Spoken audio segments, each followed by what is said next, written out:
4/4/24 വന്ന സർക്കുലർ പ്രകാരം ആനയും മേളക്കാരും തമ്മിൽ 3 മീറ്റർ എന്ന് പറഞ്ഞു. അത് 14-ാം തീയതി ആകുമ്പോഴേക്ക് 50 മീറ്റർ എന്ന് പറഞ്ഞു. ആ സർക്കുലർ ഇറക്കിയവനാണ് ഇതിനെ. അല്ല, 14-ാം തീയതി അല്ല, 11.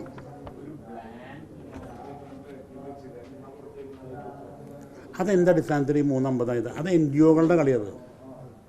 സുപ്രീം കോടതി പറഞ്ഞിട്ടുണ്ട് ആനകൾ തമ്മിൽ സഫിഷ്യൻറ്റ് സ്പേസ് മതി എന്ന് പറഞ്ഞിട്ടുണ്ട്. അതുപോലെ തന്നെ ആനകളും തീവട്ടിയും തമ്മിൽ sufficient away from the elephants മാത്രമേ പറഞ്ഞിട്ടുള്ളൂ. Are held. ഈ 10 മീറ്ററൊന്നും പറഞ്ഞിട്ടില്ല. ഇത്തരം പരിധികൾ ഈ നാട്ടാന പരിപാലന ചട്ടങ്ങൾ മാറ്റിക്കൊണ്ടിരിക്കുക.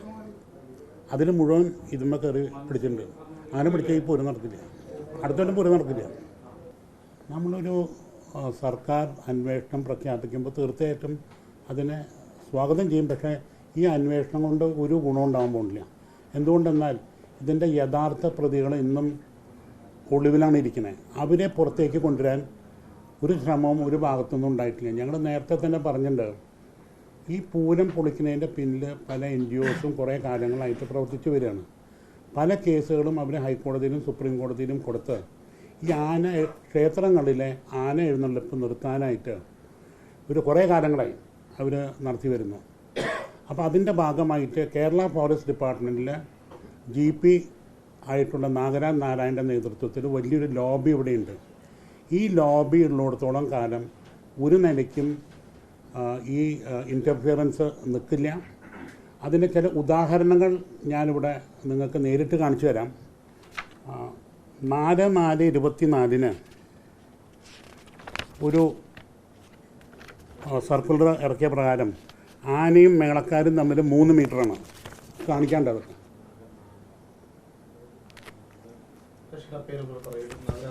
നാരായണൻ ഇവർ അത് കഴിഞ്ഞ് 11/4 ഈ ആനയും മേളക്കാരും തമ്മിൽ 50 മീറ്ററാക്കി. ഫോറസ്റ്റ് ഡിപ്പാർട്ട്മെൻറ്റ് ചെയ്തിട്ടുള്ള ഇത് ഹൈക്കോടതിയെ പോലും തെറ്റിദ്ധരിപ്പിച്ചിട്ടാണ് ഇത് ചെയ്യണത്. എന്തുകൊണ്ടെന്നാൽ സുപ്രീം കോടതിയുടെ വിധിയുണ്ട്.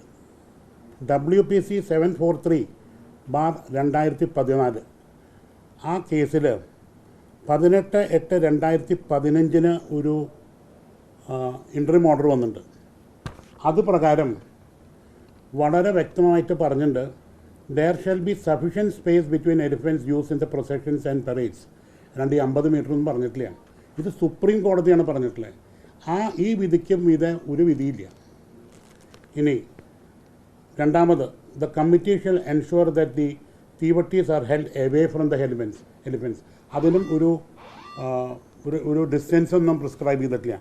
അപ്പോൾ ഈ 50 മീറ്റർ ആക്കാൻ ഉള്ള ആ തീരുമാനം ആരാണ് എടുത്തിട്ടുള്ളത്, എന്താണ് അതിൻ്റെ അടിസ്ഥാനം, അതിനെ പ്രേരിപ്പിച്ചതാണ് ആരാണ്.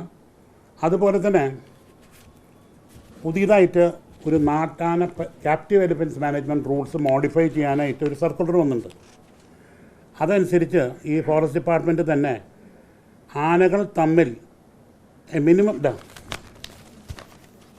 പെരേഡ് ചെയ്യുമ്പോൾ 10 മീറ്റർ അകലം പറയുന്നുണ്ട്. അപ്പോൾ ഇതൊക്കെ ഞാൻ നേരത്തെ പറഞ്ഞിട്ടുള്ള സുപ്രീം കോടതിയുടെ വിധിക്ക് എതിരാണ്. അപ്പോൾ അതുപോലും കണക്കിലെടുക്കാണ്ടാണ് ഈ ഫോറസ്റ്റ് GP നാഗരാജ് നാരായണൻ ബഹുമാനപ്പെട്ട കേരള ഹൈക്കോടതിനെ തെറ്റിദ്ധരിപ്പിച്ചുകൊണ്ടിരിക്കുന്നത്. അദ്ദേഹം ഈ GP ആയിട്ട് 10 കൊല്ലമായി. അദ്ദേഹത്തിൻ്റെ കാലയളവിൽ തന്നെയാണ് ഈ സുപ്രീം കോടതിയുടെ ഈ വിധി. നിങ്ങൾക്കൊക്കെ കാണാം, ഈ വിധി ഇറക്കിയിട്ടുള്ള ഈ ഡിസ്റ്റൻസൊക്കെ വളരെ വ്യക്തമായിട്ട് പറഞ്ഞിട്ടുള്ളത്. ഈ നാട്ടാന പരിപാലന ചട്ടങ്ങളുടെ ഈ പുതിയ ഒരു ഇപ്പോൾ ഡ്രാഫ്റ്റ് വന്നിട്ടുള്ളത് നടപ്പിലാക്കി കഴിഞ്ഞാൽ കേരളത്തിൽ ഒരു ഉത്സവം നടക്കില്ല എന്നുള്ളതിന് ഉറപ്പാണ്. അതിൽ യാതൊരു സംശയവും വേണ്ട. അടുത്ത കൊല്ലം ഒരു പൂരവും നടക്കില്ല, ഒരു ഉത്സവം നടക്കില്ല. അതുകൊണ്ടാണ് ഞങ്ങൾ നേരത്തെ തന്നെ പറഞ്ഞ് ഇതിനൊരു CBI എൻക്വയറിയാണ് വേണ്ടത്. അതിന് ഇതിൻ്റെ ഇമ്പോർട്ടൻസും ഇതിൻ്റെ ഈ പിന്നിൽ നടക്കുന്ന ലോബിയുടെ ഇതും മനസ്സിലാക്കിക്കൊണ്ട് തന്നെ ബഹുമാനപ്പെട്ട മുഖ്യമന്ത്രിയും പ്രധാനമന്ത്രിയും ഇതിലിടപെട്ട് ഉടനെ തന്നെ ഒരു CBI എൻക്വയറി പ്രഖ്യാപിക്കണമെന്നാണ് ഞങ്ങളുടെ ആവശ്യം.